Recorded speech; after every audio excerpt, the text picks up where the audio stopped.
இந்த மாவட்டத்தில் ஒருத்தர் இருந்தார், அமைச்சர் செந்தில் பாலாஜி. அவரை பத்தி சொல்ல வேண்டிய அவசியமே இல்லை. ஏற்கனவே 15 முறை அமைச்சரவை மாத்தினப்போ இவரை மட்டும் மாற்ற மாட்டாங்க. அந்த அளவுக்கு ஒரு முக்கியத்துவமான அமைச்சராக இருந்தார். ஜெயலலிதாவுக்கு நெருக்கமாக, அதைவிட சசிகலாவுக்கு நெருக்கமாக, அதைவிட இளவரசுக்கு மிக மிக நெருக்கமாக இருந்தவர் செந்தில் பாலாஜி. அந்த செந்தில் பாலாஜி அமைச்சரவை 15 முறை ஏற்கனவே மாத்தி அமைச்சாங்க. அப்பெல்லாம் அவரை மாத்தல, சீனியர் அமைச்சர் மாத்தினாங்க. ஆனா இந்த ஜூனியர் அமைச்சரை மாத்திரம் மாத்தல. இடையில அந்த அம்மா ஜெயிலுக்கு போனப்போ யாரை முதலமைச்சராக தேர்ந்தெடுக்கலாம்னு சொல்றப்ப அந்த பட்டியலில் இவர் இருந்தாருங்க. இவர் கெட்ட கேடு செந்தில் பாலாஜி பேர் இருந்துச்சுங்க. இதான் வேடிக்கை.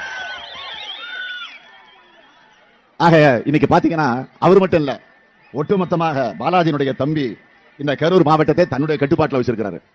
கட்டுப்பாடுனா கொள்ளையடிக்கிறதுல, ஊழல் செய்யறதுல, லஞ்சம் வாங்குறதுல, அந்த கட்டுப்பாட்டில் வச்சிருக்கிறாரு. இதெல்லாம் கரூர் மாவட்டத்தில் இருக்கக்கூடிய இந்த குளித்தலை தொகுதியில் இருக்கக்கூடிய உங்களுக்கு எல்லாம் நன்றாக தெரியும். ஆள் கடத்தல், நில அபகரிப்பு புகார்கள் எல்லாம் இன்னைக்கு நீதிமன்றத்தில் இருக்கு. அதே மாதிரி பேருந்துகளுக்காக ஒரு கருவி வாங்கினாங்க, டிக்கெட் கொடுக்கறதுக்கு ஒரு கருவி, ஜிஎஸ்பி கருவி. அந்த கருவியில ஊழல் நடந்திருக்குன்னு சட்டமன்றத்தில் நான் தான் ஆதாரத்தோடு எடுத்து பேசினேன். இது வரைக்கும் முறையான மறுப்பு கிடையாது. அது மட்டும் இல்ல, பொறியியல் படிச்சுக்கிட்டு இருந்த ஒரு இளைஞன் கோகுல் என்பவரை கடத்தி அவனை கொலை மிரட்டல் செஞ்சு அவனுடைய சொத்துக்களை எல்லாம் பறிமுதல் செஞ்சு அவன் அதற்கு பிறகு அந்த குடும்பத்தை சார்ந்தவர்கள் நீதிமன்றத்துக்கு போய் அந்த பிரச்சனை இப்ப நீதிமன்றத்தில் இருக்கு. இப்ப எங்க இருக்காருன்னு தெரியல. அந்த கோகுல் தலைமறைவாகி எங்க இருக்கிறார் என்று தெரிய முடியாத நிலையில இன்றைக்கு இருந்து கொண்டிருக்கு. அமைச்சர் செந்தில் பாலாஜிக்கு அமலாக்கத்துறை மூலமா கொடுக்கப்படுற அநியாயமான தொல்லைங்கள்லாம் உங்களுக்கு நல்லா தெரியும்.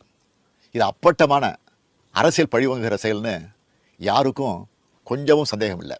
10 ஆண்டுக்கு முன்னாடி உள்ள பழைய புகாரை வச்சு 18 மணி நேரம் அடைச்சி வச்சு மன அழுத்தம் கொடுத்து மன ரீதியாகவும் உடல் ரீதியாகவும் பலவீனப்படுத்தி உயிருக்கு ஆபத்து ஏற்படுற வகையில் இருதய நோயை உருவாக்கியிருக்காங்கன்னா இதை விட அப்பட்டமான